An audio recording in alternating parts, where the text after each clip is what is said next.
என் தங்கப்பிள்ளையே, சதுர்த்தியோடு கூடி வந்திருக்கின்ற இந்த செவ்வாய்க்கிழமையில், அதுவும் மாசி மாதம் பிறந்திருக்கின்ற இந்த முதல் நாளில் உன்னை காண்பதற்கு உன் வராகியானவள் நல்ல வெற்றி செய்தியினை கொண்டு ஓடோடி வந்திருக்கின்றேன். என் குழந்தை, என்னை தொட்டு நீ நிச்சயமாக உள்ளே அழைத்து விடுவாய் என்ற நம்பிக்கையில்தான் அம்மா வந்திருக்கின்றேன். என் குழந்தை, இன்று நிச்சயமாக என்னை தொட்டு என்னுடைய நல்ல வாக்கினை நீ பெற்றுக்கொள்ள வேண்டும். என் குழந்தையின் மனதில் இருக்கின்ற சில தேவையில்லாத விஷயங்கள் எல்லாம் இன்று உன்னை விட்டு நீங்கி உனக்கு நல்லதொரு எதிர்காலம் பிறப்பதற்கான அத்தனை அறிகுறிகளையும் உன் தாயானவள் உன் வாழ்க்கையில் உனக்கு காண்பித்து கொடுக்கப் போகின்றேன். என் தங்கமே, நீ முதலில் சரியாக இருக்கும் பட்சத்தில் யாரிடத்திலும் கெஞ்ச வேண்டிய அவசியமோ, யாரை பார்த்தும் அஞ்ச வேண்டிய அவசியமோ உனக்கு ஒருபொழுதும் இல்லை என்பதை முதலில் புரிந்து கொள். என் குழந்தை, யாருக்காக இங்கே வாழ்க்கை, எதற்காக இந்த வாழ்க்கை என்பதை முதலில் நீ புரிந்து கொண்டு ஒவ்வொரு நாளையும் வாழத் தொடங்கு. என் தங்கமே, நிச்சயமாக எப்பொழுதும் நீ போடுகின்ற திட்டங்கள் உனக்கு தோல்வி அடைகிறது என்றால் அந்த நேரத்தில் நீ புரிந்து கொள்ள வேண்டிய விஷயம் என்ன தெரியுமா? உனக்கு மேலாக இருக்கின்ற தெய்வம் வேறு ஏதோ ஒரு கணக்கினை போட்டு கொண்டிருக்கின்றார்கள். அப்படியானால் இதை விட நல்ல விஷயம் உனக்கு ஒரு வெற்றியை கொடுக்க காத்து கொண்டிருக்கின்றது.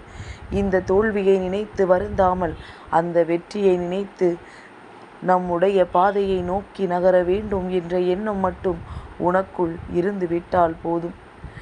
என் பிள்ளையே, அளவுக்கு மிஞ்சினால் அமிர்தம் மட்டுமல்ல, வாழ்க்கையில் தேவையில்லாத பல விஷயங்களும் உனக்கு நஞ்சுதான் என்பதை மறந்து விடாதே. அளவுக்கு மீறி எதை பற்றியும் யோசிக்க கூடாது. ஒரு அளவிற்கு மேல் நீ அதை பற்றி யோசிக்கும் பொழுது உன்னுடைய மனது அங்கே கெட்டு போய்விடும் என்பதனை நீ மறந்து விடாதே. என் குழந்தையே, பிழைகளும் தோல்விகளும் இல்லாமல் வாழ்க்கையில் கற்றுக்கொள்ளுதல் என்பது ஒரு பொழுதும் நிகழ்வதில்லை. பல பிழைகளையும் பல தோல்விகளையும் நீ சந்தித்திருக்கின்றாய். இதிலிருந்து பல நல்ல பாடங்களையும் நீ கற்றுக்கொண்டிருக்கின்றாய் என்பதை மறந்து விடாதே. என் குழந்தையே, உன்னை தவிர்க்க நினைப்பவர்களுக்கு நீ விலகி நின்று வழியினை விட்டு ஒதுங்கி செல்ல பழகு. நீ அப்படி ஒதுங்கி செல்வது கூட ஒரு வகையில் உனக்கான நாகரிகம்தான் என்பதனை மறந்து விடாதே. என் தங்கமே, என்னால் உனக்கு பாதையை தான் காண்பிக்க முடியும். ஆனால் கால்கள் என்பது உன்னிடத்தில்தான் இருக்கின்றது என்பதனை நீ மறந்து விடாதே. அதில் நடந்து செல்வது உன்னுடைய பொறுப்பு என்று அம்மா சொல்கின்றேன். என் தங்கமே, சில பொருட்களானாலும் சரி, சில மனிதர்களானாலும் சரி, அவர்களின் உண்மையான மதிப்பு என்னவென்று தெரிந்த பிறகும் கூட சில நேரங்களில் தவறவிட்டு விடுகின்றாய். காரணத்தை கேட்டால் சூழ்நிலை அப்படி ஆகிவிட்டது என்று எளிதாக சொல்லிவிடுவாய். என் தங்கமே, எப்பேற்பட்ட சூழ்நிலையானாலும் நல்ல மனிதர்களை வாழ்க்கையில் இழந்துவிடக்கூடாது. இதை என்றுமே நீ நினைவில் வைத்துக்கொள். பணத்தினால் எந்த ஒரு உறவையும் அளவிடக்கூடாது. பணம் என்ற ஒன்று இன்று உன் கைகளில் இருக்கும், நாளை வேறொருவர் கையில் இருக்கும். எப்படி இருந்தாலும் அதை மீண்டும் சம்பாதிக்க உன்னால் முடியும். நல்ல உறவுகளை இழந்துவிட்டால் அதை மீண்டும் உன்னால் சம்பாதிக்க முடியாது என்பதை மட்டும் நீ புரிந்து கொள்ள வேண்டும். என் குழந்தையே, உன்னுடைய கவலைகள் எல்லாம் நாளைய துயரங்களை அழிப்பது கிடையாது. இன்று உனக்கிருக்கின்ற உன்னுடைய பலத்தை அழித்து கொண்டிருக்கின்றது என்பதனை நீ மறந்து விடாதே. என் குழந்தையே, தவறே உன் பக்கம் இருந்தாலும் பரவாயில்லை. அவற்றை மீண்டும் ஒரு முறை மறுபரிசீலனை எப்பொழுதுமே செய்ய வேண்டும். ஏனென்றால் தவறு யார் பக்கம் இருந்தாலும் அதில் இருக்கின்ற நியாயத்தை தெரிந்தால்தான் இந்த உறவுகளும் வாழ்க்கையும் எப்பொழுதும் உன்னோடு நிலைத்து நிற்கும் என்பதனை நீ புரிந்து கொள்வாய். என் குழந்தை, இந்த செவ்வாய்க்கிழமையின் விடியலில் இந்த தாயானவள் என் வாக்கினை கேட்கும் பொழுது உனக்கு மனதில் தேவையில்லாத விஷயங்கள் எதுவும் இருக்கக்கூடாது. இனி உன் வாழ்க்கையில் எல்லாமே உனக்கு வெற்றியாக மாறும் என்பதனை நீ எதிர்பார்த்து நிற்க வேண்டும். வாக்குவாதங்களினால் யாரையும் ஜெயிக்க வேண்டும் என்று நினைக்காமல் உன்னுடைய புன்னகையினால் மற்றவர்களை தோற்கடிக்க வேண்டும் என்று நினைத்துப்பார். என்றென்றைக்கும் புன்னகையோடு இருந்து கொண்டு நீ எப்பொழுதும் மற்றவர்கள் முன்னிலையில் நிற்பாயானால் உன்னை எதிர்ப்பதற்கு கூட அவர்களுக்கு ஒருபொழுதும் மனம் வந்து விடாது. என் தங்கமே, அன்பு என்பது ஒரு நாளும் இயற்கையாகவே அது மரணமடைவது கிடையாது. எங்கே அவமரியாதை செய்யப்படுகின்றதோ, எங்கே சுயநலத்தை அது பார்க்கின்றதோ, எங்கே துரோகத்தை அது எதிர்கொள்கின்றதோ அந்த இடத்தில்தான் அந்த அன்பானது கொல்லப்படுகிறது என்பதில் எந்த ஒரு மாற்று கருத்தும் கிடையாது.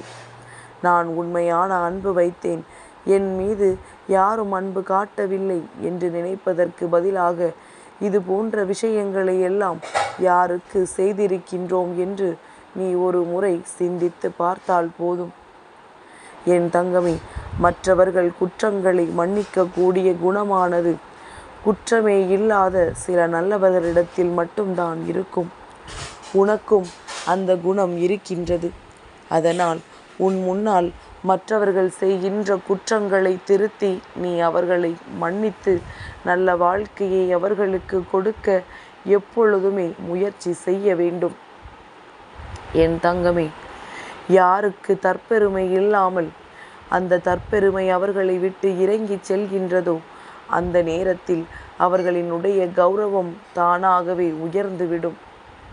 யாரிடத்திலும் தன்னை பற்றிய பெருமையை பாடிக்கொண்டில்லாமல் வாழ்க்கையில் எது நல்லது என்பதனை புரிந்து கொண்டு தான் செய்வதில் எந்த விஷயம் அடுத்தவர்களுக்கு நல்லதை கொடுத்திருக்கிறது என்பதனை உணர்ந்தாலே போதும். என் தங்கமே, ஒரு பொய்யை உண்மை என்று நிரூபிக்க இன்னொரு பொய் தேவைப்படும். நீ நம்பினாலும் நம்பாவிட்டாலும் அதுதானே உண்மை. ஒரு உண்மையை சொல்லிவிட்டால் அதோடு எல்லா பிரச்சனைகளும் தீர்ந்துவிடும்.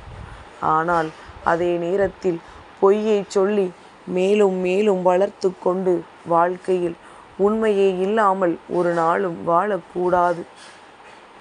என் தங்கமே, நிச்சயமாக உன் வாழ்க்கையில் எல்லாமே உன்னை சுற்றி சரியாகத்தான் இருக்கின்றது.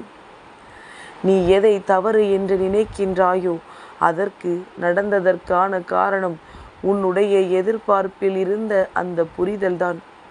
நீ அதிகமாக எதிர்பார்க்கும் பொழுது அது உனக்கு குறைவாக கிடைக்கிறது என்றால் அது நிச்சயமாக உன்னுடைய மனதை காயப்படுத்தி விடுகின்றது. நான் எதிர்பார்த்தேன், எனக்கு கிடைக்கவில்லை என்று சொல்கின்றாய். என் குழந்தையே, இந்த செல்வங்களை அள்ளி கொடுக்கக்கூடிய செவ்வாய்க்கிழமையில் உன்னுடைய துன்பங்கள் எல்லாம் மறைந்து உன்னுடைய இன்பங்கள் எல்லாம் பெருகப் போகின்றது.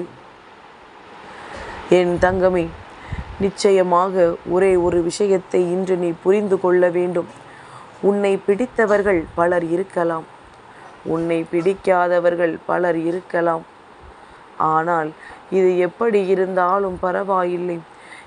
உன்னை புரிந்து கொண்ட சிலர் மட்டும் உன் வாழ்க்கையில் இருந்து விட்டால் போதும் என்பதை நீ தெளிவாக புரிந்து கொள்ள வேண்டும். என் தங்கமே, உன் வாழ்க்கையில் நடக்கின்ற எந்த ஒரு விஷயங்களும் உனக்கு தெரியாமல் நடக்கவில்லை. நீ தெரிந்து கொள்ள வேண்டும் என்பதற்காகத்தான் முதலில் நடக்கின்றது என்பதனை புரிந்து கொண்டு ஒவ்வொரு சவாலில் இருந்தும் எப்படி வெற்றி பெற்று வெளியில் வர வேண்டும் என்பதை பற்றி மட்டும் நீ சிந்தித்து கொண்டிரு. உனக்கு உறுதுணையாக என்றும் இந்த வராகியானவள் இருப்பேன் என்பதை மறந்து விடாதே. என் தங்கமே, நிச்சயமாக உன்னுடைய மனதிற்குள் யாரை வைக்க வேண்டும் என்பதில் எப்பொழுதும் கவனமாக இரு. சரியான தேர்வு வாழ்க்கை முழுவதும் உனக்கு சந்தோஷத்தை அள்ளி கொடுக்கும் என்பதை மறந்து விடாதே. என் தங்கப்பிள்ளைக்கு இந்த வராகி அம்மாவினுடைய ஆசீர்வாதங்கள் எப்பொழுதும் உண்டு.